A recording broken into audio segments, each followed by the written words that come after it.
स्वागत है आप सभी का टारगेट यूके पीएससी के डेली न्यूज़ एनालिसिस में। कल के लिए मैं माफ़ी चाहता हूँ, कल डीएनए नहीं आ पाया था, बट जितना भी था इम्पोर्टेंट वो सब यहाँ पर आ चुका है। ठीक है, तो आज मैंने आपके लिए 2-3 चीज़ें नई करने की कोशिश करी है। ठीक है, देखो ज्योग्राफी हम पढ़ते हैं ना, ज्योग्राफी में जो सबसे इम्पोर्टेंट होता है वो होता है मैपिंग। ठीक है, तो मैं आज आपको क्या करूँगा, एक मैपिंग का क्वेश्चन दूंगा। ठीक है, वो आपको खुद से देखना है मैप में। ठीक, और आपको कमेंट सेक्शन में उसके बारे में मुझे सब कुछ बताना है। आज मैं आपको देता हूँ गंगा रिवर के बारे में। ठीक है, गंगा रिवर के बारे में बताओ कि कहाँ से निकलती है, कहाँ पर मिलती है, कहाँ से गंगा कहते हैं, फिर आगे चलकर कौन सी इसकी right bank left bank tributaries होती है, कौन सी राइट बैंक ट्रिब्यूटरीज होती है, पश्चिम से पूर्व की तरफ। ये मतलब अरेंज में भी करने के लिए। ठीक है, अब क्वेश्चन की प्रकृति चेंज होगी। अब ऐसे क्वेश्चन आएंगे आपके पास कि ये जो निम्नलिखित, मतलब आपको ऐसा क्वेश्चन दिया जाएगा कि ये आपको ऑप्शन दिए गए हैं और आपको अरेंज करने हैं वो पश्चिम से पूर्व की तरफ या पूर्व से पश्चिम की तरफ। तो आपको ये क्रोनोलॉजी ऑर्डर भी पता होना चाहिए। ठीक है, तो आपके लिए एक मैप इन न्यूज़, मतलब मैप इस न्यूज़ में तो नहीं पर मैप में क्या है, गंगा रिवर। आप आज गंगा रिवर के बारे में क्या करो, कमेंट सेक्शन में आंसर करो और ज़रूर करना। ठीक है, आप अगर आप आज इसमें पार्टिसिपेट करते हैं ना, तो आपको धीरे धीरे करके सारी चीज़ें ही ऐसे ही याद हो जाएंगी। मतलब अगर ये 50 मिनट की भी अगर क्लास होती है माना, क्योंकि आज से मैंने आपके लिए आंसर राइटिंग करना खुद से शुरू करा है। ठीक है, मतलब मैं खुद से आंसर लिखूंगा, फिर हम यहाँ पर डिस्कस करेंगे कि इन आंसरों को हम करंट अफेयर से कैसे जोड़ते हैं, करंट अफेयर को आंसर राइटिंग में कैसे लाते हैं। तो ये सारी चीज़ें हैं आपके लिए। आज मैंने ये भी इंपॉर्टेंट करा है कि जो प्रीवियस ईयर क्वेश्चन पेपर है हमारे पास 2024 का मेंस का क्वेश्चन पेपर, ठीक है, मेंस का क्वेश्चन पेपर, उसमें इन न्यूज़ों को आप कैसे क्या करेंगे, इंटरलिंक करेंगे। मैं वो क्वेश्चन भी लाया हूँ आपके लिए, तो ये इंपॉर्टेंट है। ठीक है, तो सबसे पहले जो सबसे इंपॉर्टेंट न्यूज़ है वो है उत्तराखंड में 200 से अधिक पंजीकृत स्टार्टअप। ये बड़ी इंपॉर्टेंट न्यूज़ है आपके मेंस और प्री के लिए। ठीक है, अगर आप जीएस पेपर 3 की बात, जीएस पेपर 3 इंडियन इकोनॉमी की बात करते हैं, या जीएस पेपर 6 उत्तराखंड की इकोनॉमी में स्टार्टअप्स की भूमिका पर बहुत सारे क्वेश्चन आने वाले हैं अब आने वाले टाइम पे। ठीक है, तो वहाँ पे के लिए ये बड़ा इंपॉर्टेंट है। फिर देहरादून मिलिट्री हॉस्पिटल में कार्डियोलॉजी विभाग और कैथ लैब। देखो आपको लग रहा होगा ये इंपॉर्टेंट नहीं है, ठीक है, लेकिन ये इंपॉर्टेंट है। इसमें क्या हुआ है कि पिछले बार 2024 में एक क्वेश्चन आया था उपनल से। ठीक है, उपनल से एक क्वेश्चन आया था, तो वहाँ पर आप इस न्यूज़ को कैसे क्या कर सकते हैं, इंटरलिंक कर सकते हैं। मैं आज आपके लिए ये भी लाया हूँ और वहाँ पर मैं क्वेश्चन भी लाया हूँ। ठीक है, फिर है रीडेवलपमेंट एंड डिकंजेशन पॉलिसी, है ना। तो ये क्या पॉलिसी होती है कि देहरादून में, मतलब सॉरी देहरादून में नहीं, मतलब बहुत देहरादून में और अन्य शहरों में क्या हो रहा है कि लगातार डिकंजेशन की वो दिखी जा रही है, प्रकृति देखी जा रही है। और वहाँ पर क्या हो चुका है, पुरानी चीज़ें हैं अभी, उसको क्या करना पड़ेगा, रीडेवलपमेंट करना पड़ेगा। तो ये भी बड़ा इंपॉर्टेंट है। फिर सिट्रिक आर्थिकी, है ना, ये सिट्रिस आर्थिकी है। सिट्रिस क्या होता है, विटामिन सी वाले चीज़ों में मिलता है ना हमको, सिट्रिक एसिड, तो ये उससे रिलेटेड, ये भी बड़ी इंपॉर्टेंट न्यूज़ है उत्तराखंड में। अब देखो उत्तराखंड में भी ऐसी अच्छी सी टर्मिनोलॉजी अब आने लग गई, या फिर क्या मैं ही ला रहा हूँ, ये थोड़ा सा देखने वाली बात है। ठीक है, तो ये है। फिर वंदे भारत में क्या अब स्लीपर ट्रेन भी अब चलना शुरू हो गई है। तो ये आपके पास क्वेश्चन आते हैं कि कहाँ से कहाँ तक पहली वंदे भारत ट्रेन स्लीपर चली। ये प्रीलिम्स में बड़ा इंपॉर्टेंट क्वेश्चन है, प्रीलिम्स में ऐसे क्वेश्चन आ सकते हैं। ठीक है, फिर वर्ल्ड इकोनॉमिक फोरम ने क्या बोला है कि भारत की जीडीपी कितनी होगी, 8.2 होगी। तो ये भी बड़ा इंपॉर्टेंट हो जाता है हमारे मेंस और प्रीलिम्स के एस्पेक्ट से। ठीक है, ये बड़ी इंपॉर्टेंट न्यूज़ है। फिर नोबेल शांति पुरस्कार 2025। देखो मैं आपको एक बात बोलूँगा, अगर आप भी किसी चीज़ को शिद्दत से चाहो ना, तो कायनात भी उसको आपको मिलाने की पूरी कोशिश करती है। तो वैसे ही डोनाल्ड ट्रंप के साथ हुई है ये बात, हम इसको आगे देखेंगे। कल की न्यूज़ थी पर बड़ी इंपॉर्टेंट न्यूज़ है। ठीक है, और आपको इससे बहुत कुछ सीखना चाहिए, आपको भी लगातार अपनी मंजिल की तरफ ऐसे ही भागना चाहिए। ठीक है, तो ये इंपॉर्टेंट है आपके लिए। फिर जो अगली न्यूज़ है, आज जो आयोग है वो है भारत निर्वाचन आयोग के बारे में बात करेंगे, इलेक्शन कमीशन ऑफ इंडिया के बारे में बात करेंगे। और फिर एक आंसर राइटिंग देखेंगे, जो मैंने परसों दी थी आपको, उसको मैंने आंसर लिखा है और कैसे उसमें हम क्या कर सकते हैं, इंटरलिंक, करंट अफेयर को इंटरलिंक कर सकते हैं। मैं आपको आज ये सिखाने वाला हूँ। ठीक है, तो बने रहना जरूर लास्ट तक। ठीक है, ये जो लेक्चर है ये आपको उत्तराखंड के पेपर में अगर सक्सेस ना दिला पाए तो फिर कहना। ठीक है, ये आपको बहुत अच्छे तरीके से तैयार कर देगा आने वाले जब भी आप मेंस लिखेंगे। बस आपको प्रीलिम्स पे ज़्यादा फोकस करना चाहिए, प्रीलिम्स में भी फोकस यहीं पर हो जाएगा। ठीक है, यहाँ पर भी प्रीलिम्स के एस्पेक्ट, और धीरे धीरे जैसे जैसे नोटिफिकेशन आता है तब प्रीलिम्स ओरिएंटेड सीरीज़ भी हम क्या करेंगे, शुरू करेंगे। तो मैंने पूरा जिम्मा उठा लिया है उत्तराखंड में रैंक 1 लाने का। आप लोगों का कि आप कैसे पीसीएस में रैंक 1 ला सकते हैं, ठीक है। तो ये इंपॉर्टेंट है। फिर मैप इन न्यूज़ में पोलैंड को देखेंगे आज, ये बड़ा इंपॉर्टेंट है, ठीक है। जो वीमर समझौता हुआ है ना 3 देशों के बीच में, परसों मैंने ग्रुप में भी डाला था टेलीग्राम में, ठीक है। तो वहाँ पर आप देखना, ठीक है, ये बड़ा इंपॉर्टेंट है, ठीक। तो कुछ लोग लगातार आंसर कर रहे हैं, मैं चाहता हूँ कि यहाँ पर बहुत से ज़्यादा लोग क्या करें, पार्टिसिपेट करें। जो लोग मुझे पर्सनल मैसेज कर रहे हैं एटलीस्ट वो तो यहाँ पर कम से कम पार्टिसिपेट करें, ठीक है, तभी तो आपकी मुझे सीरियसनेस दिखेगी, ठीक है। तो ये लोग बड़े ही बधाई के पात्र हैं। ये तो मुझे रोज ही मेंस का आंसर भी लिख के भेजते हैं, ठीक है। इस बार मेरे पास 4 से 5 क्वेश्चन मेंस के आए थे। मैं आप लोगों को बोलना चाहता हूं कि उसमें से मुझे एक आंसर बहुत अच्छा लगा था, ठीक है। पर मैं उनको एक बात बोली थी कि क्या करो, A4 सीट में क्या करो, आंसर लिखो। तो मैं अभी भी कह रहा हूं आपको कि A4 सीट में आंसर लिखने की आदत डाल लो, क्योंकि क्या होता है कि जब A4 सीट आती है ना, उसमें कोई रूल्स नहीं होते, तो आप क्या कर सकते हो, उसमें टेढ़ा टेढ़ा लिखना शुरू कर सकते हैं। तो ये बड़ा इंपॉर्टेंट है, अभी से प्रैक्टिस करना शुरू कर लो, ठीक है। तो ये है। तो आगे बढ़ने से पहले मैं आपको बोलना चाहूँगा कि अगर आप मेरे को पर्सनल मेरे से कुछ सहायता चाहते, मतलब सहायता मतलब अपने एग्ज़ाम ओरिएंटेड सहायता चाहते हैं, तो यहाँ पर क्या करो, जुड़ जाओ, ठीक है। आप यहाँ से मुझे पर्सनल मैसेज कर सकते हैं, तो ये बड़ा इंपॉर्टेंट है आपके लिए, ठीक। फिर यस्टरडे प्रैक्टिस क्वेश्चन को सबसे पहला क्वेश्चन है कि दीनदयाल उपाध्याय गृह आवास होम स्टे विकास योजना के संदर्भ में निम्नलिखित कथनों पर विचार कीजिए, ठीक है। तो इस योजना के तहत मिलने वाली सरकारी सब्सिडी का लाभ अब केवल उत्तराखंड के स्थायी निवास को ही मिलेगा, तो ये ऑप्शन क्या है, सही है। फिर दूसरा ऑप्शन है, यह योजना राज्य के सभी क्षेत्रों जिसमें नगर निगम और नगर पालिका क्षेत्र भी शामिल है लागू है। नहीं, ऐसा कुछ भी नहीं है, वो नगर पालिका में क्या नहीं है, ये योजना शामिल नहीं है, ठीक। फिर तीसरा है, पर्वतीय क्षेत्रों में पूंजीगत लागत पर 33% सब्सिडी, अधिकतम 10 लाख का प्रावधान है, तो ये सही है। और चौथा है, पर्यटकों के लिए आवास हेतु कमरों की संख्या 1 से 6 के बीच होती है, तो ये सही है। 1 ऑप्शन 3 ऑप्शन 4, तो 1 3 4 इसका क्या है, सी ऑप्शन क्या है, सही है। फिर क्वेश्चन नंबर 2, हाल ही में उत्तराखंड कैबिनेट द्वारा केदारनाथ धाम के लिए मंजूर किए गए वेस्ट मैनेजमेंट पायलट प्रोजेक्ट का मुख्य उद्देश्य खच्चर की लीद मतलब म्यूल डक और चीड़ के पत्तों का उपयोग किसका उत्पादन होगा, तो बायोमास पैलेट का, इससे क्या होगा, उत्पादन होगा। फिर तीसरा क्वेश्चन है कि वर्ष 2025 में उत्तराखंड में कृषि भूमि का क्षेत्रफल घटकर कितना रह गया, तो 5.68 लाख हेक्टेयर रह गया, तो इसका आंसर होगा सी। फिर आपके पास चौथा क्वेश्चन था कि अमेरिका में भारतीय प्रवासियों की स्थिति पर आपको बताना था और कौन सा कथन सही है, ठीक है। अमेरिका में बाहर से आकर बसने वाले समुदाय में भारतीय सबसे ज़्यादा पढ़े लिखे समुदाय हैं, तो ये बिल्कुल सही है। मेक अमेरिका ग्रेट अगेन अभियान और H1B वीज़ा नियमों में सख्ती का भारतीय पेशेवरों पर नकारात्मक प्रभाव नहीं पड़ रहा है, ऐसा नहीं है, पड़ रहा है, ठीक है। तो ये ऑप्शन क्या हो जाएगा, गलत हो जाएगा। तीसरा कि लेख के अनुसार भारतीय समुदाय को अपनी सुरक्षा और हितों के लिए अब केवल आर्थिक सफलता की बजाय नागरिक और राजनीतिक जीवन में भागीदारी बढ़ानी होगी, तो ये भी बिल्कुल सही है। तो 1 और 3 इसका क्या है, सही आंसर है, इसका बी बॉल क्या है, सही आंसर है, ठीक है। फिर 5वां क्वेश्चन है, स्टार्टअप इंडिया पहल की शुरुआत कब हुई थी, तो 16 जनवरी 2016 को हुई थी। ये हमने बड़े विस्तार में देखा था, मेंस प्रीलिम्स ओरिएंटेड सारी तरीके से देखा था, तो ये बड़ा इंपॉर्टेंट है। फिर वित्त आयोग वाला क्वेश्चन था, ये बड़ा इंपॉर्टेंट क्वेश्चन था कि यह एक अर्धन्यायिक निकाय है, ये तो बिल्कुल सही है। इसके सदस्यों को पुनर्निर्वाचन नहीं हो सकता, लेकिन नहीं, ऐसा नहीं है, ये पुनर्निर्वाचित क्या हो सकते हैं, हो सकते हैं, तो ये बड़ा इंपॉर्टेंट है। यह अपनी रिपोर्ट सीधे संसद को सौंपते हैं, ऐसा कुछ भी नहीं है, राष्ट्रपति को सौंपते हैं और राष्ट्रपति फिर क्या करता है, फॉरवर्ड आगे लोकसभा और राज्यसभा के पटल पर इसको रखवाता है, तो इसका क्या होगा, केवल ए ऑप्शन सही होगा, इसका आंसर सी होगा, क्या सही होगा, ठीक। फिर आज वन लाइनर न्यूज़ केवल एक ही है, बाकी जो वन लाइनर न्यूज़ है वो फर्दर हमने क्या करी है, उसमें करी है, ठीक है, आगे करी है मतलब।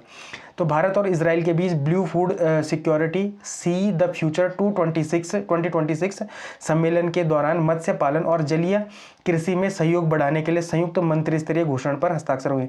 देखो ये मेंस के लिए भी बड़ा इंपॉर्टेंट है और प्री के लिए भी बड़ा इंपॉर्टेंट है, तो आप इसको क्या कर लो, नोट करके रख लो, ठीक है, या स्क्रीनशॉट रख लो, ठीक। तो सबसे पहले बढ़ते हैं उत्तराखंड न्यूज़ की तरफ। उत्तराखंड न्यूज़ में जो सबसे इंपॉर्टेंट न्यूज़ है वो है उत्तराखंड में 200 से अधिक पंजीकृत स्टार्टअप हो चुके हैं, ठीक है। तो क्या उपलब्धि है, अपनी लीडर रैंकिंग में है हम, इसमें स्टार्टअप इंडिया रैंकिंग में लीडर श्रेणी में है हम, और राज्य में पंजीकृत स्टार्टअप की संख्या कितनी हो चुकी है, 200 से अधिक हो चुकी है।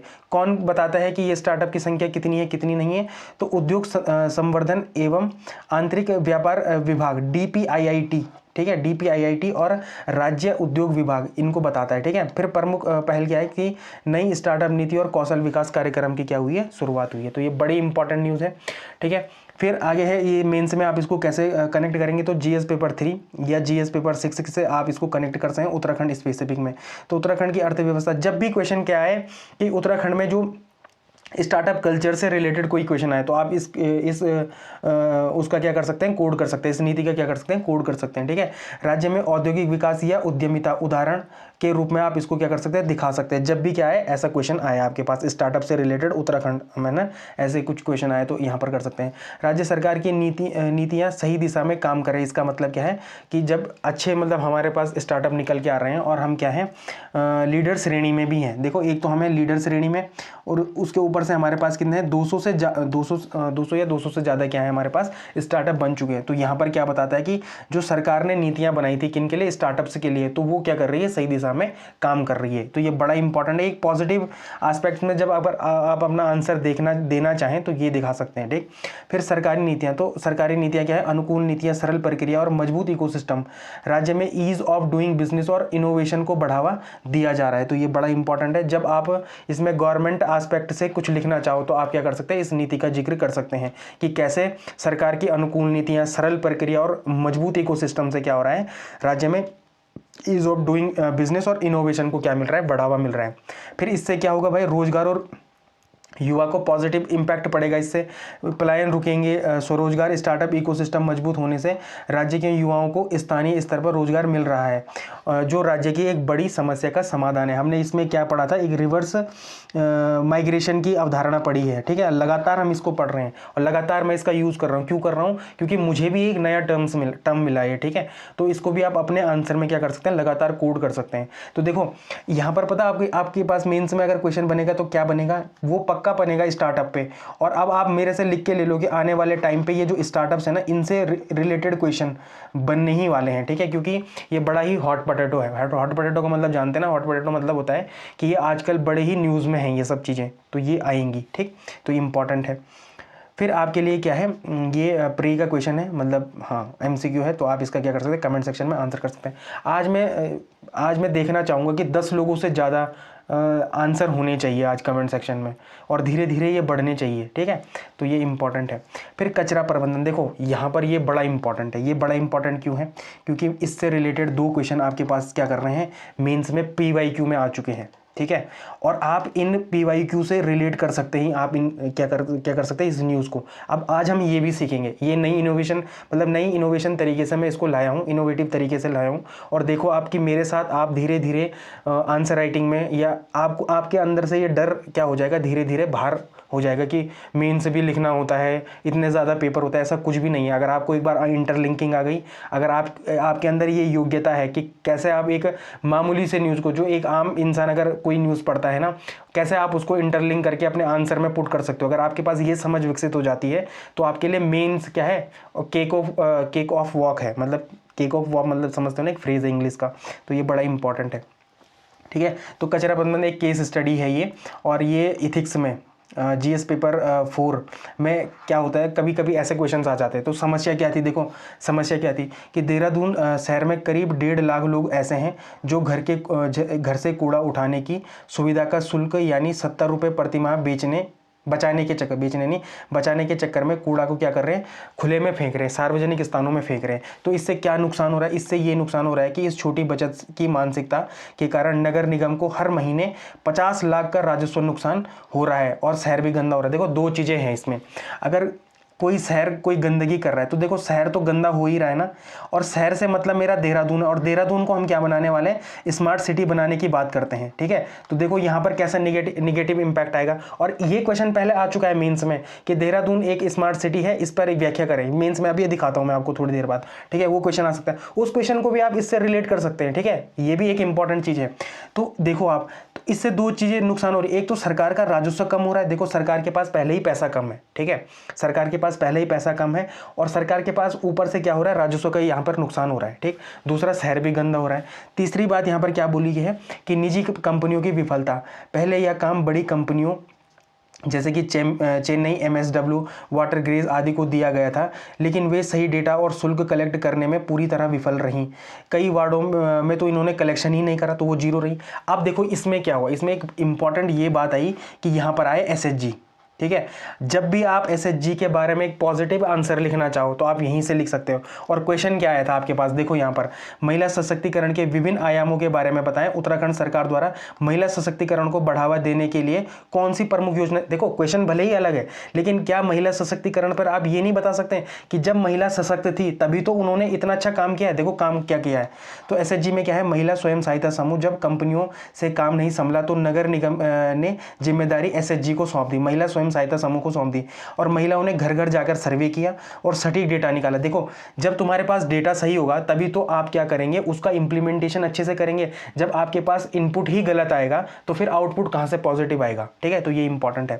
फिर परिणाम स्वरूप जो कंपनियां नहीं कर पाई, जो कंपनियां नहीं कर पाई वो महिलाओं ने कर दिखा, और महज 3 महीनों में 60 लाख का कलेक्शन किया था इन्होंने, ठीक है। इस पैसे से अब संकरी गलियों में छोटा कूड़ा उठाने वाले वाहन मतलब ई रिक्शा खरीदे जा रहे हैं। तो देखो महिला सशक्तिकरण का आप एक एग्जांपल क्या यहाँ से पुट नहीं कर सकते, ठीक है, कर सकते हैं, ठीक है। और जब आप करंट से रिलेट करते हैं ना अपने आंसर को, जब आप करंट से रिलेट, देखो क्योंकि न्यूज़पेपर तो हर कोई पढ़ता है, और ये भी मान के चलो कि आपका एग्जामिनर तो हमेशा न्यूज़पेपर पढ़ता है, सुबह उसने एक कप चाय की लेनी है और न्यूज़पेपर पढ़ना है, ठीक है। तो जब उसको लगेगा कि हाँ यार ये मैंने कहीं सुना था, ये मैंने कहीं पढ़ा था, और ये जो आंसर लिख रहा है ये रिलेवेंट आंसर में, ये रिलेवेंट डेटा है, तो फिर वो आपको नंबर क्यों नहीं देगा, देगा वो नंबर आपको, ठीक है। फिर मेंस में आप कैसे इसको पुट करेंगे, तो GS paper 3 economy and social development में आप इसको कैसे क्या कर सकते हैं, इंटरलिंक कर सकते हैं। कभी भी टॉपिक आता है अगर एसएचजी पे, और एसएचजी पे क्या टॉपिक नहीं आएगा, आपको लगता है कि नहीं लगता कि टॉपिक आएगा, आएगा, इसमें एसएचजी पे टॉपिक आएगा आपके पास, मेंस में आएगा। देखो अगर प्रत्यक्ष तरीके से नहीं आया तो परोक्ष तरीके से तो आएगा, ठीक है, इसको तो मान के चलो। तो जब भी आपके पास क्वेश्चन आए कि क्या स्वयं सहायता समूह विकास में प्रभावी हैं, तो क्या आप इसको फिर एग्जाम्पल की तरीके से कोड नहीं कर सकते हैं। तो आप देहरादून का उदाहरण दे सकते हैं कि कैसे 57 महिला समूह ने वह कर दिखाया जो बड़ी कॉर्पोरेट कंपनियां नहीं कर पाई, और उन्होंने राजस्व बढ़ाकर आर्थिक मदद भी करी। तो देखो एक तो ये हो गया, या आप सोशल इकोनॉमी और सोशल डेवलपमेंट में आप महिला स्वयं सहायता में क्वेश्चन आएगा तो आप ऐसे इसको इंटरलिंक कर सकते हैं।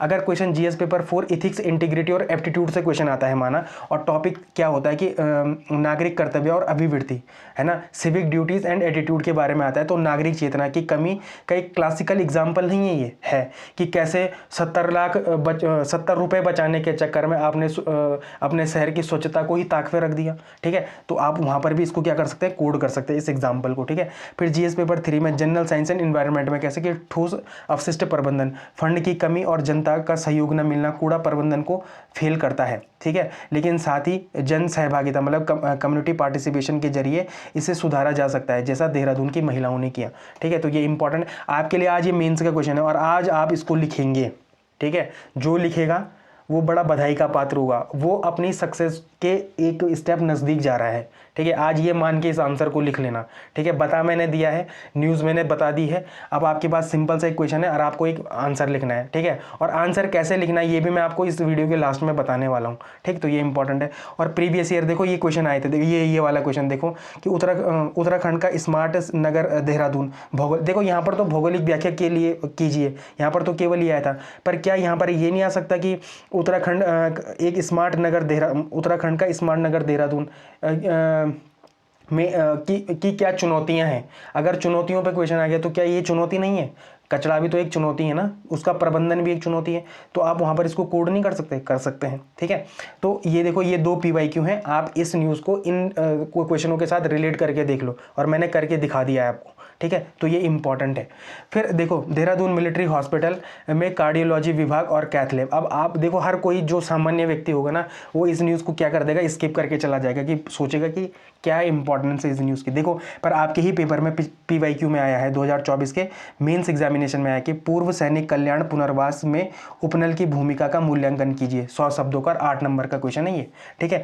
तो यहाँ पर देखो यहाँ पर आया है ये, इसका एक रेफरेंस ये भी है, पूर्व सैनिकों का कल्याण, ठीक है। तो आप इसको कैसे इंटरलिंक करेंगे, तो देखो इसमें प्रीलिम्स से तो कुछ ज़्यादा इंपॉर्टेंट है नहीं, एक रितु खंडूरी और एक अनिल चौहान जी के बीच में क्या हुई थी, ये बात हुई थी। तो स्थान और मांग किया कि देहरादून मिलिट्री हॉस्पिटल में क्या होगा, कार्डियोलॉजी विभाग और कैथ लैब शुरू करने की मांग की गई है। संबंधित समस्या क्या है कि हृदय वर्तमान में हृदय रोगियों को इलाज के लिए बरेली MH या अन्य अस्पतालों में रेफर किया जाता है, जो लगभग 298 किलोमीटर दूर है, ठीक है। तो मुख्य परीक्षा से आप कैसे इसको क्या करेंगे, कनेक्ट करेंगे। अगर जीएस पेपर 2 में, ठीक है, नहीं 2 में नहीं 1 में सोशल जस्टिस एंड हेल्थ में आया, और उत्तराखंड में उत्तराखंड का पेपर 6 में। अगर ऐसा क्वेश्चन आता है और आया है, मतलब आया है कि मैंने तो दिखाया है आपको ये, ठीक है, आया भी है, ठीक है। तो मुद्दा क्या है कि राज्य की राजधानी के प्रतिष्ठित मिलिट्री हॉस्पिटल में भी हृदय रोगी जैसे गंभीर बीमारियों के लिए सुपर स्पेशलिस्ट सुविधाओं का अभाव है। तो अब अभाव है, तो पर अब इसका क्या हो चुका है, इसका निस्तारण करने की बात करी जा चुकी है।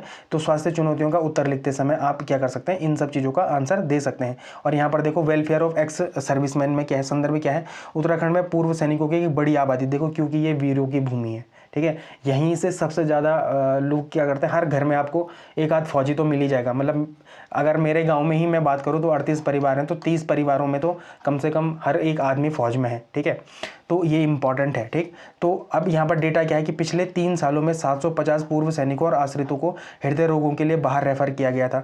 तो कैसे इनके कल्याण के लिए, ठीक है, उपनल की क्या भूमिका का मूल्यांकन है, तो उपनल की भूमिका का मूल्यांकन से भी आप इसको कनेक्ट कर सकते हैं। इसका मतलब आपके जो आप न्यूज़पेपर पढ़ते हैं ना, अगर आप उनको PYQ से रिलेट करके नहीं पढ़ते हैं तो फिर आपको ऐसा लगेगा कि कुछ भी न्यूज़पेपर में आपके पेपर से रिलेवेंसी नहीं है। लेकिन हर एक न्यूज़ का कुछ ना कुछ रिलेवेंसी है, और धीरे धीरे टारगेट UPSC यही कर रहा है आपके लिए, कि वो लगातार आपके लिए मेहनत कर रहा है। इसी बात में आपको क्या कर देना चाहिए, लाइक बटन पर क्लिक कर देना चाहिए, सब्सक्राइब भी कर देना चाहिए, ठीक है। फिर नीतिगत हस्तक्षेप में क्या है कि जनप्रतिनिधि कि विधानसभा अध्यक्ष और शीर्ष सेना नेतृत्व के बीच समन्वय से राज्य की समस्याओं का क्या हो रहा है, समाधान किया जा रहा है, ठीक है। तो ये इंपॉर्टेंट है, ठीक। फिर है रीडेवलपमेंट एंड डिकंजंक्शन पॉलिसी। डिकंजक्शन मतलब जहाँ पर कंजक्टेड नहीं होती शहर में, कंजक्टेड सिटीज़ होती है, मतलब हौच पौच वाली, तो उसको डिकंजक्ट करना, मतलब वहाँ पर हौच पौच न करना। तो ये बात है। तो इसका उद्देश्य क्या है कि राज्य में पुराने जर्जर और संकरी गलियों वाले इलाकों का पुनर्निर्माण करना। लक्षित शहर क्या है, तो देहरादून जैसे घंटा घर हो गया, पलटन बाजार। देखो एक पलटन बाजार में क्या होता है कि कितनी भीड़ होती है वहाँ पर, कितना हौच पौच होता है, ठीक है। हरिद्वार, हल्द्वानी, अल्मोड़ा का जिक्र है। देखो यहाँ पर भी एक क्वेश्चन आया कि उत्तराखंड का स्मार्ट नगर देहरादून की भौगोलिक व्याख्या करें। और अगर अगली बार क्वेश्चन आ गया कि उत्तराखंड का स्मार्ट नगर देहरादून और इसकी चुनौतियों पर विचार करें, तो क्या आपको नहीं लगता कि एक कचरा वाला हमने पहले पढ़ लिया आज के अखबार में, दूसरा हमने एक रीडेवलपमेंट और डिकंजक्शन वाली पॉलिसी देख ली है। तो ये इंपॉर्टेंट है। तो GS पेपर किसमें, 6 में ज्योग्राफी और इन्वायरमेंट, मतलब GS पेपर 3 में, और GS पेपर 6 में उत्तराखंड की किसमें, ज्योग्राफी में। आप इसको रिलेट कर सकते हैं। और मुद्दा क्या है कि उत्तराखंड के प्रमुख शहर जो हैं उनमें पुराने इलाके जर्जर हो चुके हैं और गलियां इतनी सकरी और वहाँ बुनियादी सुविधाएं क्या हैं, पहुँचना मुश्किल है। तो इसका उपयोग क्या है कि पर्वतीय राज्यों में अनियोजित शहरीकरण, मतलब अनप्लैंड अर्बनाइजेशन इन हिल स्टेशन पर आए। अगर आपके पास ऐसा क्वेश्चन आए तो आप वे फॉरवर्ड में इनके समाधान में इन पॉलिसियों का क्या कर सकते हैं, जिक्र कर सकते हैं, ठीक है। या डिजास्टर मैनेजमेंट की बात है, देखो जहाँ पर हौच पौच हुआ, ठीक है, वहाँ पर अगर कुछ डिजास्टरस चीज़ हो जाती है तो वहाँ पर मृतकों की संख्या क्या हो जाएगी, एकदम से बढ़ जाएगी। तो ये बड़ा इंपॉर्टेंट है। और मैं इस बात से भी खुश हूँ कि मैं क्या बोलता था कि उत्तराखंड भूकंपीय जोन 4-5 में है, लेकिन मुझे यहीं से इसी टेलीग्राम से कुछ लोगों ने बोला कि सर सिस्मिक जोन अब 6 में आते हैं, ठीक है। तो जब मैं आज ये बना रहा था तो मुझे बड़ी खुशी हुई कि ऐसे लोग भी हैं जो मुझे भी करेक्ट कर रहे हैं। तो आप सभी का फिर से एक बार धन्यवाद। तो यहाँ पर क्या है, देखो आपदा प्रबंधन में मैं आपको वैसे बता चुका हूँ, पर उत्तराखंड भूकंपीय क्षेत्र 6 में आता है। ऐसे में यदि किसी घनी आबादी वाले पुराने इलाके में आपदा आती है तो राहत कार्य असंभव हो जाते हैं। यह पॉलिसी इस जोखिम को कम करने का प्रयास करती है। और बुनियादी ढांचा विकास समस्या, पुराने क्षेत्रों में पेयजल, सीवरेज और बिजली जैसी लाइनों की मरम्मत करना कठिन हो जाता है और लागत भी ज़्यादा आती है। तो समाधान क्या है, मल्टी स्टोरी बिल्डिंग और चौड़ी सड़कें बनाने के लिए निर्माण मानकों में शिथिलता दी जाएगी। तो ये बड़ा इंपॉर्टेंट है, ये पेपर के लिए आपके लिए बड़ा इंपॉर्टेंट है, मेंस के लिए, ठीक है। फिर है सिट्रिस आर्थिकी, तो ये बड़ा इंपॉर्टेंट है, प्री के लिए भी बड़ा इंपॉर्टेंट है और मेंस के लिए भी क्या है, बड़ा इंपॉर्टेंट है, ठीक है। तो मतलब 2 संस्थाएं हमारे यहाँ पर, हरेला गाँवधात है ना, और आगाज फाउंडेशन। तो इन्होंने क्या बोला है, इन्होंने क्या मांग करी है कि माल्टा को राज्य फल का दर्जा देने की मांग करी है, ठीक है। तो अभियान क्या है कि माल्टा का महीना अभियान है, मतलब इनका एक अभियान है, उस महीना अभियान का नाम क्या है, माल्टा महीना अभियान है। पहाड़ी प्रजातियाँ, तो उत्तराखंड में स्थानीय नींबू प्रजातियों का जिक्र है ना, है, जैसे गलगल हो गया और कागजी नींबू, चकोतरा हो गया या माल्टा हो गया, तो इनका क्या है जिक्र है। ठीक है, तो जब भी आपके पास ऐसा है कि सिट्रस आर्थिकी में कौन कौन से फल आ सकते हैं, तो आप इन फलों का क्या कर सकते हैं, जिक्र कर सकते हैं। जैसे गलगल हो गया, कागजी नींबू हो गया, और चकोतरा हो गया या माल्टा हो गया। ठीक, इनका इसमें आप जीएस पे मतलब मेंस में कहाँ पर, तो जीएस पेपर 3 में इकोनॉमी एंड सोशल डेवलपमेंट में, और उत्तराखंड की ज्योग्राफी से मतलब जीएस पेपर 6 से आप क्या कर सकते हैं, रिलेट कर सकते हैं। तो सिट्रस आर्थिकी में क्या विषय क्या है कि पर्वतीय क्षेत्रों में आय के समाधान। ठीक है, तर्क, माल्टा और अन्य सिट्रस फल नींबू प्रजाति पहाड़ की आर्थिक तस्वीर बदलने की क्षमता रखती है। क्योंकि देखो ये जो प्रजाति है ना, जैसे माल्टा हो गया, ये इससे संबंधित जितनी भी प्रजातियाँ हैं वो पहाड़ी राज्यों में, जो पहाड़ वाला एरिया है ना, हमारे पास कितना है 68% पहाड़ी एरिया है हमारे पूरे राज्य में, तो यहाँ के लिए ये बड़ा इंपॉर्टेंट है। और यहाँ ये हो भी जाएगा, इस प्रजाति का होना पहाड़ में जो ठंडी जगह है वहाँ पर होते हैं ये। ठीक, तो यहाँ पर ये हो भी जाएगा। तो ये आर्थिकी तस्वीर तो है, इसमें कोई शक नहीं है। ठीक है, शक तो होना भी नहीं चाहिए, ऑब्वियस सी बात है, लेकिन ये बड़ा इंपॉर्टेंट है हमारे लिए। ठीक है, जब भी किसानों की आय दुगनी करने की बात आए ना, तो आप वहाँ पर भी लिख सकते हैं ये कि सिट्रस आर्थिकी की तरफ हमें क्या करना चाहिए, बढ़ना चाहिए अब। ठीक है, तो ये भी एक अच्छा पॉइंट यहाँ से निकल के आ गया, और मैं भी आपके साथ ही क्या कर रहा हूँ, पॉइंट को जनरेट करने की कोशिश कर रहा हूँ। ठीक है, तो आप भी सीखो इस चीज़ को, ये थोड़ा थोड़ा करके आप सीखोगे ना, तो फिर आपको इससे बहुत फायदा होगा बाद में। ठीक है, उपयोग क्या है, पहाड़ से पलायन को रोकना और रिवर्स पलायन को करना। ठीक है, ये भी इंपॉर्टेंट है। किसानों की आय दुगनी करने पर आए तो आप इन सुझावों को दे सकते हैं, और वहाँ पर ये भी बता सकते हैं कि पारंपरिक खेती की जगह सिट्रस आर्थिकी की तरफ हमको क्या कर देना चाहिए, बढ़ावा लाना चाहिए। ठीक है, फिर कृषि की चुनौती क्या है, तो यहाँ पर जो तेजपाल बिष्ट हैं, गढ़वाल विश्वविद्यालय के प्रोफेसर थे ये, इनके अनुसार इन्होंने क्या बताया कि सिट्रस फलों के क्षेत्रफल और उत्पादन में 50-60% तक की क्या ये गिरावट आई है। तो ये क्या है, एक चिंता का विषय है। ठीक है, इसमें ये भी बताया गया कि उत्तराखंड में जब क्या है आपके पास, उत्तराखंड में कृषि संकट के कारणों की बात करें तो रोग मुक्त पौधों की कमी और वैज्ञानिक नर्सरियों का न होना, ये भी एक बड़ी समस्या है उत्तराखंड में, तो ये इंपॉर्टेंट है।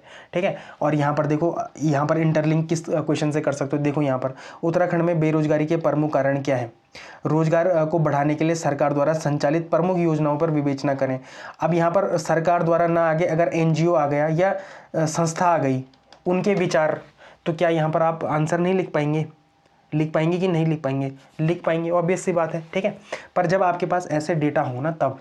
ठीक है, तो ये जो मैं बना रहा हूँ आपके लिए, ये आपके एग्ज़ाम ओरिएंटेड ही है। ठीक है, कुछ लोगों का मुझे मैसेज भी आया था कि सर ये एग्ज़ाम ओरिएंटेड नहीं लग रहा है, तो मैंने ये प्रूव करने के लिए मैं ये सब चीज़ लाया हूँ कि ये एग्ज़ाम ओरिएंटेड ही है, बस आपको थोड़ा सा दूरदृष्टि की वाली नज़र की ज़रूरत है।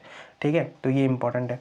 फिर हॉर्टी टूरिज्म और इको टूरिज्म, और परसों जो मैंने क्वेश्चन दिया था, क्या वहाँ पर इको टूरिज्म की बात नहीं करी थी कि इको टूरिज्म या एग्रो उसमें हम बढ़ाने के लिए क्या कर सकते हैं, तो मैंने भी वहाँ पर यही लिखा है कि नवाचार, देखो सिट्रस उद्यानों को इको टूरिज्म से जोड़ना, उपयोग क्या है, उपयोग पर्यटन। वे फॉर्मेट में आप क्या लिख सकते हैं कि पर्यटकों को फलों के बगीचों का भ्रमण कराकर स्थानीय आय को बढ़ावा देना। ठीक है, तो ये इंपॉर्टेंट, अभी हम आंसर देखेंगे ना, वहाँ पर भी है ये सब चीज़ें।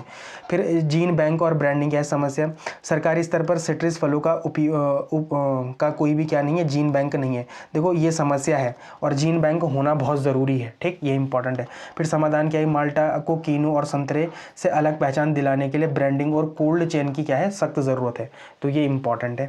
ठीक है, फिर अब यहाँ से आ जाते हैं नेशनल और इंटरनेशनल न्यूज़ की तरफ। तो अभी तक हमने कल और परसों, मतलब आज और कल के क्या पढ़े, उत्तराखंड की न्यूज़ देखी। अब आते हैं नेशनल और इंटरनेशनल न्यूज़ की तरफ। तो पहली है वंदे भारत अभियान, जो स्लीपर ट्रेन है उसका क्या हो चुका है, शुभारंभ हो चुका है। ठीक है, तो पहला रूट क्या था, देश की पहली वंदे भारत स्लीपर ट्रेन किन 2 स्टेशनों के बीच चली थी, तो हावड़ा से कामाख्या, मतलब पश्चिम बंगाल से असम। देखो ये ऐसे क्वेश्चन आ जाते हैं हमारे प्री में, और ये बड़ी इंपॉर्टेंट है आपके लिए। ठीक है, कई क्वेश्चन आए भी हैं, अब मैं दिखाना चाहूँ तो इसको भी दिखा सकता हूँ, पर आप खुद ही देख लेना एक बार, ये आया हुआ एक क्वेश्चन है, मतलब भले ही वो ट्रेन कोई और थी, लेकिन अब ये भी तो आ सकता है कि वंदे भारत जो स्लीपर ट्रेन है वो कौन से 2 जगहों के बीच चली थी, तो हावड़ा से कामाख्या के बीच में चली थी। स्थान क्या था, इसका उद्घाटन कहाँ से किया गया, तो ये मालदा पश्चिम बंगाल से इसको हरी झंडी दिखाई गई, और इसके साथ ही 4 अमृत भारत एक्सप्रेस ट्रेनों को भी हरी झंडी दिखाई गई। ठीक है, ये इंपॉर्टेंट है।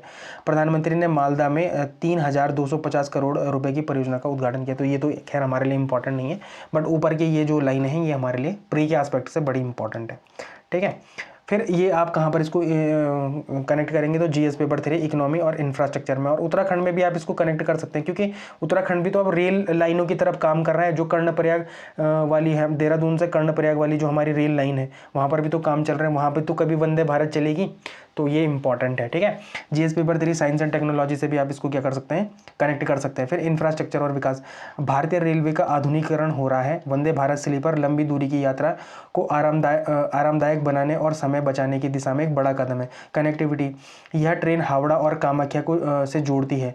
यह एक्ट ईस्ट पॉलिसी देखो एक एक्ट पॉलिसी तो उधर साइड है हमारा, जो हम आसियान कंट्रीज़ के साथ करते हैं, पर ये हम एक्ट ईस्ट ना बल्कि एक्ट नॉर्थ ईस्ट पॉलिसी भी कर सकते हैं यहाँ पर। ठीक है, और उत्तर पूर्व भारत के साथ कनेक्टिविटी बढ़ाने के प्रयासों का एक बेहतरीन उदाहरण है ये। ठीक है, make in India Vande Bharat train स्वदेशी तकनीक पर का उदाहरण है। यह भारत की तकनीकी क्षमता को दर्शाता है और गरीबों और मध्य वर्ग के लिए गरीबों को मिलेगा लाभ, इसमें मतलब ये लिखा गया था। अमृत भारत ट्रेनों का जिक्र, सरकार सिर्फ प्रीमियम नहीं बल्कि सस्ती सुविधाओं पर भी क्या दे रही है, ध्यान दे रही है। इंक्लूसिव ग्रोथ पर भी क्या कर रही है, लगातार सरकार ध्यान दे रही है। तो ये आपके लिए बड़ा इंपॉर्टेंट है। अगर मेंस से में कभी क्वेश्चन आता है कि भारत की यातायात की रीढ़ की हड्डी रेलवे, अगर ऐसा कोई क्वेश्चन बन के आता है और आ सकता है, ठीक है, तो तब आप इसका क्या कर सकते हैं, आप इसका कोड कर सकते हैं वहाँ पर। ठीक, फिर आपके पास ये एमसीक्यू है। आई होप आप इसका क्या करेंगे, आंसर करेंगे। शायद ये एमसीक्यू 3 है, देख लेना, थोड़ा सा ना ऊपर से खुद ही लगा के देख लेना, या आप टॉपिक लिखना फिर एक आंसर लिख लेना। देखो आप एक कॉपी पकड़ो, उसके बाद आप पहले कॉपी में लिखो, उसके बाद कमेंट सेक्शन में आंसर करना, लेकिन आंसर जरूर करना। ठीक है, ये इंपॉर्टेंट है। फिर वर्ल्ड इकोनॉमिक फोरम, भारत 8.2 की वृद्धि दर करेगा इस बार हासिल। संस्थान कौन जारी करता है, तो विश्व आर्थिक मंच इसको क्या करता है, जारी करता है। रिपोर्ट का नाम क्या है, तो मुख्य अर्थशास्त्री आउटलुक, चीफ इकोनॉमिस्ट आउटलुक है। ठीक है, भारत की स्थिति क्या है, तो रिपोर्ट में दक्षिण एशिया और भारत के बारे में कहा गया है कि क्या कहा गया है कि भारत के नेतृत्व में दक्षिण एशिया दुनिया का सबसे उज्जवल विकास केंद्र बनकर उभरा है। जीडीपी अनुमान क्या है, तो भारत की विकास दर का कितना अनुमान लगाया गया है, तो 8.2 बताया गया है जीडीपी। ठीक है, तो ये इंपॉर्टेंट है। फिर अगर आप इसको मुख्य परीक्षा जीएस पेपर 3 इकोनॉमी से अगर आप इसको रिलेट करना चाहें तो कैसे कर सकते हैं, देखो वैश्विक तुलना, जब ग्लोबल कंपैरिजन की बात आए तो जब भी क्वेश्चन क्या है कि वैश्विक मंदी के बीच भारतीय अर्थव्यवस्था पर हो, जब भी ऐसा कोई क्वेश्चन आए तो आप तुलना कर सकते हैं किसके साथ, यूरोप के कमजोर विकास के साथ और चाइना की मिलीजुली संभावनाओं के साथ। इसको क्या कर सकते हैं आप, उसका तुलनात्मक अध्ययन कर सकते हैं कि भारत 8.2 की दर से बढ़ रहा है। विकास के कारण क्या है, तो रिपोर्ट में 2 मुख्य कारण बताए गए हैं। पहला है आर्टिफिशियल इंटेलिजेंस में निवेश और रोजगार, और क्या है, रोजगार प्रतिबंधों में सुधार। तो ये बड़ा इंपॉर्टेंट है। जीएस पेपर 3 साइड आर्टिफिशियल देखो आर्टिफिशियल इंटेलिजेंस में भी पीवाईक्यू में एक क्वेश्चन आया था पर मैं लगाना भूल गया। ठीक है, तो ये इंपॉर्टेंट है। एआई का प्रभाव, एआई को अपनाने में आईटी, वित्तीय सेवाएं और स्वास्थ्य सेवाएं सबसे आगे रहेंगी। चुनौती और अवसर, यद्यपि 36% विशेषज्ञों को एआई से विकास की उम्मीद है, लेकिन अल्पकालिक रूप से मामूली नौकरियों के नुकसान की आशंका भी जताई गई है। देखो मैंने एक आर्टिकल में पढ़ा था कि एआई नौकरी नहीं खाएगा। ठीक है, एआई से नौकरियां और जनरेट होगी, बस नौकरियों की क्या होगी, प्रकृति चेंज हो जाएगी। ठीक है, तो ये इंपॉर्टेंट है।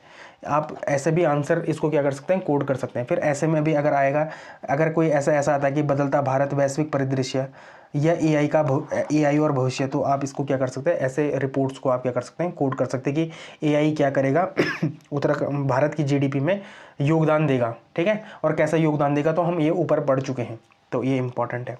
फिर आपके लिए एमसीक्यू है, आप इसका क्या कर सकते हैं, कमेंट सेक्शन में आंसर दे सकते हैं, दे नहीं सकते भाई दो। ठीक है, फिर नोबेल शांति पुरस्कार 2025, जब मैंने ये खबर पढ़ी ना तो मुझे ये सच में लगा कि अगर आपको कोई चीज़ शिद्दत से चाहिए तो वो मिलती ज़रूर है, चाहे वो फिर कैसे भी मिले। ठीक है, तो उसका एक एग्जाम्पल ये है। तो डोनाल्ड ट्रंप को नोबेल प्राइज़ चाहिए था, वो दे दिया किसने, मारिया कोरिना मचाडो ने दे दिया है। ठीक है, इनको क्या मिला था, 2025 का नोबेल शांति पुरस्कार मिला था, और इन्होंने किसको दे दिया है, डोनाल्ड ट्रंप को दे दिया है। कहाँ से रिलेट करती थी, वेनेजुएला से रिलेट करती थी। क्यों मिला था इनको, तो लोकतंत्र और स्वतंत्रता के लिए उनके संघर्ष के लिए मिला था। किनके संघर्ष के लिए, मारिया कोरिना मचाडो को मिला था, और इन्होंने किसको दे दिया, तो डोनाल्ड ट्रंप को अपना नोबेल प्राइज़ दे दिया। ठीक है, इसको थोड़ा सा आप अगर देखना चाहो तो जीएस पेपर 2 IR में इंटरनेशनल रिलेशन में थोड़ा सा ये देख सकते हैं कि अमेरिका और लैटिन अमेरिका के बीच में क्या हो रहे हैं, संबंधों में बदलाव आ रहा है। शक्ति के माध्यम से शांति की नीति, इसमें भी बता, मतलब आप जैसे ही कभी ऐसा आए ना कि क्वेश्चन, कि ऐसा कोई क्वेश्चन आए तो आप वहाँ पर आप ये कोड कर सकते हैं कि शक्ति के माध्यम से भी शांति क्या हो सकती है, नीति किसने दिखाई है, अमेरिका ने दिखाई है। ठीक है, फिर लोकतंत्र और मानवाधिकार, तो वेनेजुएला में तानाशाही बनाम लोकतंत्र का संघर्ष, विपक्ष की भूमिका और अंतर्राष्ट्रीय समर्थन, इसको कैसे मिला। ठीक है, तो डोनाल्ड ट्रंप का साथ मिला इनको और इन्होंने क्या कर दिया, मदुरो को तो अंदर कर दिया और इन्होंने अपना नोबेल प्राइज़ किसको दे दिया, डोनाल्ड ट्रंप को दे दिया, मारिया कोरिना मचाडो। और ये आपके प्री में आने वाला क्वेश्चन है, देख लेना ये आएगा। ठीक है, तो इसको याद रखना थोड़ा। तो ये क्या है आपके लिए MCQ है, आप इसका क्या कर सकते हैं, कमेंट सेक्शन में आंसर दे सकते हैं। अब आज आयोग की बात करें तो आज का आयोग क्या है, इलेक्शन कमीशन ऑफ इंडिया। तो ये इसकी स्थापना कब हुई थी, 25 जनवरी 1950 को हुई थी और 25 जनवरी के दिन ही क्या मनाते हैं हम, राष्ट्रीय मतदाता दिवस मनाते हैं। इसकी प्रकृति क्या है, तो एक स्थायी और स्वतंत्र संवैधानिक निकाय। क्षेत्राधिकार क्या है, तो यह संसद मतलब लोकसभा और राज्यसभा, राज्य विधानसभाओं, राष्ट्रपति और उपराष्ट्रपति के चुनाव का संचालन करता है। और पंचायत और नगर पालिका को चुनाव कौन करता है, तो राज्य निर्वाचन आयोग करता है। और निर्वाचन आयोग का मुख्यालय कहाँ है, तो नई दिल्ली में है। ठीक है, आपने ऐसे भी आयोग कभी इतने डिटेल में नहीं पढ़ा होगा मुझे जहाँ तक लग रहा है। ठीक है, संविधान के भाग 15 में अनुच्छेद 324 से 329 तक निर्वाचन आयोग के संबंध में प्रावधान है। तो 324 आर्टिकल में क्या है, चुनाव के अधीक्षण, निर्देशन और नियंत्रण का अधिकार चुनाव आयोग में निहित होगा। 325 में क्या है, धर्म, मूल, वंश, जाति, लिंग के आधार पर किसी व्यक्ति को मतदाता सूची में शामिल होने से अयोग्य नहीं ठहराया जाएगा। 326 में क्या है, वयस्क मताधिकार के आधार पर चुनाव। और 329 में क्या है, तो चुनावी मामलों में न्यायालयों के कोई हस्तक्षेप नहीं होंगे, हस्तक्षेप पर रोक। तो ये बड़े इंपॉर्टेंट आर्टिकल है, आपके प्री के लिए स्टार मार्क करके रख लो, कभी भी आपके पास ही आ सकता है। और खासकर यूके SSSC जो भी लोग क्या कर रहे हैं, पटवारी वगैरह का एग्जाम दे रहे हैं, तो ऐसे क्वेश्चंस वहाँ पर देखने को मिलते हैं। ठीक है, तो ये इंपॉर्टेंट है। फिर संरचना और नियुक्ति क्या है, तो वर्तमान में चुनाव आयोग एक बहुसदस्यीय निकाय है। सदस्य क्या है, इसमें एक मुख्य चुनाव आयुक्त और 2 अन्य चुनाव आयुक्त होते हैं। नियुक्ति, इसकी नियुक्ति भारत के राष्ट्रपति द्वारा की जाती है। हाल ही में 2023 में सुप्रीम कोर्ट के निर्णय और उसके बाद संसद द्वारा पारित कानून के अनुसार नियुक्ति एक चयन समिति की सिफारिश पर होती है। तो चयन समिति में कौन होता है, देखो एक प्राइम मिनिस्टर होता है, एक कैबिनेट मिनिस्टर होता है और एक विपक्ष का नेता होता है। VN कर देता हूँ। ठीक है, अपोजिशन का लीडर होता है, OPOL होता है। ठीक है, तो इस चयन समिति में भी 3 लोग कौन होते हैं, एक PM होता है, मैं एक बार रिपीट कर देता हूँ, PM होता है, एक कैबिनेट मिनिस्टर होता है, PM कैबिनेट मिनिस्टर, और अपोजिशन लीडर, ठीक है, विपक्ष का नेता होता है।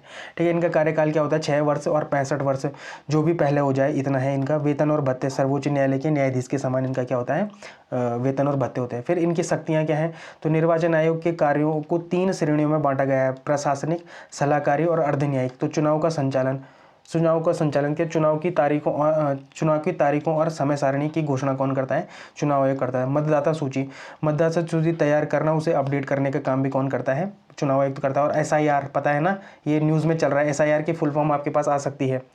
ठीक है, तो ये इंपॉर्टेंट है, ये हमने पढ़ा भी है। ठीक है, फिर राजनीतिक दलों को मान्यता, तो राजनीतिक दलों को पंजीकृत करना और उन्हें राष्ट्रीय या राज्य स्तर के दल का दर्जा देना, तो ये भी इंपॉर्टेंट है। फिर चुनाव चिन्ह, तो दलों और निर्दलीय उम्मीदवारों को चुनाव चिन्ह आवंटित करना, ये भी इंपॉर्टेंट है। आचार संहिता, आदर्श आचार संहिता, ठीक है, तो चुनाव की घोषणा होते ही आचार संहिता लागू करना ताकि चुनाव निष्पक्ष हो सकें। और सांसदों की अयोग्यता, चुनाव के बाद सांसदों की अयोग्यता के मामले में राष्ट्रपति को सलाह देना, तो ये भी पूछ सकता है कि राष्ट्रपति को सलाह कौन देता है, आर्टिकल 103 के अंदर में है ये। ठीक है, तो ये बड़ा इंपॉर्टेंट है। फिर पद से हटाना, तो पद से कैसे हटा सकते हैं आप मुख्य चुनाव आयुक्त को, तो मुख्य चुनाव आयुक्त को पद से हटाना बहुत कठिन है ताकि उनकी स्वतंत्रता बनी रहे। मुख्य चुनाव आयुक्त, इन्हें उसी प्रक्रिया द्वारा हटाया जा सकता है जो सर्वोच्च न्यायालय के न्यायाधीश को संसद के दोनों सदनों में विशेष बहुमत द्वारा दुर्व्यवहार या अक्षमता के आधार पर महाभियोग जैसी प्रक्रिया। तो ये बड़ी इंपॉर्टेंट प्रक्रिया है, कभी समय मिला तो इन पे भी चर्चा करेंगे। ये बड़ी इंपॉर्टेंट चीज़ें हैं आपके एग्जाम के लिए, ठीक है, मेंस और प्रीलिम्स दोनों के लिए। अन्य चुनाव आयुक्त, तो इसमें मुख्य चुनाव आयुक्त की सिफारिश पर राष्ट्रपति द्वारा हटाया जा सकता है। महत्व क्या है, तो यह भारतीय लोकतंत्र की रीढ़ है जो सत्ता का शांतिपूर्ण हस्तांतरण सुनिश्चित करता है। यह राजनीति के अपराधीकरण को रोकने और स्वतंत्र चुनाव कराने के लिए जिम्मेदार है। देखो मैं जो आपको आयु करा रहा हूँ ना, ये मेंस ओरिएंटेड भी करा रहा हूँ, ताकि अगर कभी मेंस में लिखने के लिए आए तो आपके पास इतने शब्द तो हों कम से कम कि जिससे आप इनको लिख पाएँ, ठीक है। और पीसीएस में ऐसे क्वेश्चन आते हैं, इस बात को देख लो आप, ठीक है। फिर ये क्या है, एक एमसीक्यू है, आप इसका क्या कर सकते हैं, कमेंट सेक्शन में आंसर कर सकते हैं, ठीक है। आज मैप इन न्यूज़ में देखेंगे, कई लोगों को पता नहीं चल रहा होगा कि किसका झंडा है, तो ये है पोलैंड का झंडा, ठीक है। तो ये इंपॉर्टेंट है। तो पोलैंड क्यों चर्चा में था, तो वाइमर त्रिकोण, ये मैंने परसों एक क्वेश्चन भी डाला था, कहाँ पर डाला था, टेलीग्राम में डाला था, हाँ, ठीक है। तो वाइमर त्रिकोण बैठक जनवरी 2026 में भारत के विदेश मंत्री ने पहली बार वाइमर त्रिकोण फ्रांस, जर्मनी और पोलैंड का समूह के प्रतिनिधियों के साथ बैठक करी। यह यूरोप के साथ भारत के बढ़ते रणनीतिक जुड़ाव को दर्शाता है, ठीक है। ये डरे हुए हैं डोनाल्ड ट्रंप से ठीक है इसलिए तो इम्पॉर्टेंट है फ्रांस, जर्मनी और पोलैंड, ठीक। फिर रक्षा अभ्यास, ठीक है, अभ्यास। पोलैंड ने हाल ही में अपने इतिहास का सबसे बड़ा रक्षा प्रशिक्षण कार्यक्रम एट रेडीनेस शुरू किया है, जिसका उद्देश्य रूस यूक्रेन तनाव के बीच 2026 तक 4 लाख नागरिकों को प्रशिक्षित करना है। फिर रणनीतिक साझेदारी किया, भारत और पोलैंड ने हाल ही में अपने संबंधों के रणनीतिक साझेदारी के स्तर तक उन्नत किया है। अगस्त 2024 में भारतीय प्रधानमंत्री की 45 वर्षों की पहली पोलैंड यात्रा के दौरान, तो ये इम्पॉर्टेंट है। फिर इसमें भौगोलिक स्थिति देखो, इसका ये राजधानी कहाँ है, तो वारसा है। यहाँ विस्तुला नदी के तट पर, देखो ये पोलैंड हो गया, ये विस्तुला रिवर है, ठीक है, ये वारसा है, ठीक है, इसकी इनकी राजधानी है। सीमावर्ती देश, तो रूस, देखो ये एक अलग तरीका है, रूस का ये इधर भी एक पार्ट है, ठीक है। आप अभी देखना गूगल मैप में देखना ये, ठीक है, तो ये इंपॉर्टेंट है। फिर लिथुआनिया, फिर बेलारूस, यूक्रेन, स्लोवाकिया, चेक गणराज्य, जर्मनी, तो ये इसके क्या है, वो हैं, क्या है, पड़ोसी देश है। देखो इधर तो रशिया हो गया, ये रशिया का एरिया है। फिर लिथुआनिया हो गया, फिर बेलारूस हो गया, यूक्रेन हो गया, स्लोवाकिया हो गया, चेक रिपब्लिक हो गया, बर्लिन हो गया, सॉरी बर्लिन बोल रहा हूँ मैं, जर्मनी हो गया, तो ये इंपॉर्टेंट है, ठीक है। तो ये इंपॉर्टेंट है, ठीक। और उत्तर में किससे बनाता है, तो बाल्टिक सी से बनाता है ये अपनी सीमा, ठीक है। फिर प्रमुख भौगोलिक विशेषताएं क्या हैं, तो नदियाँ क्या है, विस्तुला नदी पोलैंड की सबसे लंबी नदी, जो कि कहाँ गिरती है, बाल्टिक सागर में गिरती है, तो विस्तुला नदी ये है, ठीक है। ये सबसे लंबी नदी है कहाँ की, पोलैंड की, ठीक है। ऑर्डर ये जर्मनी और पोलैंड के बीच की सीमा पर, देखो ये है ऑर्डर, ठीक है, ये ऑर्डर है, तो ये इंपॉर्टेंट है। पर्वत, कार्पेथियन पर्वत, तो कार्पेथियन पर्वत ये है, ये कार्पेथियन माउंटेन ये है। सुडेस माउंटेन, तो सुडेटिक माउंटेन ये है, ठीक है। माउंट ऋषि, तो माउंट ऋषि इसी में है, किस पे, कार्पेथियन माउंटेन की सबसे ऊंची चोटी है माउंट ऋषि, ठीक है, तो ये इंपॉर्टेंट है। फिर महत्वपूर्ण क्षेत्र मासारुया, ठीक है, मसूरिया, सॉरी मासूरिया या हजारों झीलों की भूमि कहा जाता है, तो मासूरिया यहाँ पर है, ठीक है। यहाँ पर क्या है, हजारों झीलों की, इसको क्या कहते हैं, भूमि भी कहते हैं। फिर सिलेसिया, तो सिलेसिया वाला एरिया इधर है, इसमें नहीं दिया है, पर सिलेसिया वाला एरिया इधर है, और कोयला खनन औद्योगिक क्षेत्र के लिए वो क्या है, बड़ा इंपॉर्टेंट है।